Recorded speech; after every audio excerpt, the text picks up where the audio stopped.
আজকে আমরা মরুভূমির মাঝখানে যাব, চলো। শোনো, তোমরা এই পানিটা নেও, তোমাদের সামনে কাজে দিতে পারে। আরে আমাদের এই পানি চাই না, আরে আমি ব্যস্ত আছি না, আমি তোমাদেরকে সাহায্য করতেছি, সামনে তোমাদের লাগবে। আরে আর কত দূর হাঁটতে হবে, আমি তো আর চলতে পারতেছি না। আরে আমরা মরুভূমির মাঝখানে যাব। আরে ইয়ার, ও তো আজকে আমাদের মেরেই ফেলবে। শোনো, তোমরা এই পানিটা নেও, তোমাদের সামনে কাজে দিবে, আবারও বলছি। আরে এখান থেকে যা না, আমরা বলছি না পানি লাগবে না, চলে যা। কিন্তু তার আগে তোমার কাছে কোনটা সবচেয়ে দামি, এক বস্তা টাকা নাকি মা বাবা? যদি মা বাবা হয়, ভিডিওতে একটি লাইক করে চ্যানেলটি সাবস্ক্রাইব করে দিবা। আর যদি সাবস্ক্রাইব না করো, তাহলে বুঝে নিব তুমি মা বাবাকে ভালোবাসো না। আরে আমরা তো মরুভূমির মাঝখানে চলে এসেছি, তুই কি রাস্তা চিনোস? এখন কিভাবে আমরা যাব? আরে রাস্তা তো এখানেই ছিল, আমি তো ভুলে গেছি রাস্তা। তুই কি জানোস রাস্তা কোন দিক দিয়ে?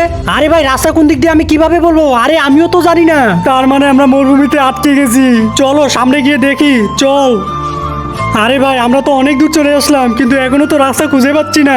মনে হয় আমরা সবাই এই মরুভূমিতে আটকে গেছি। এটা সেকেন্ড পার্ট দেখতে চাইলে ভিডিওতে একটি লাইক করে কমেন্ট করে যান।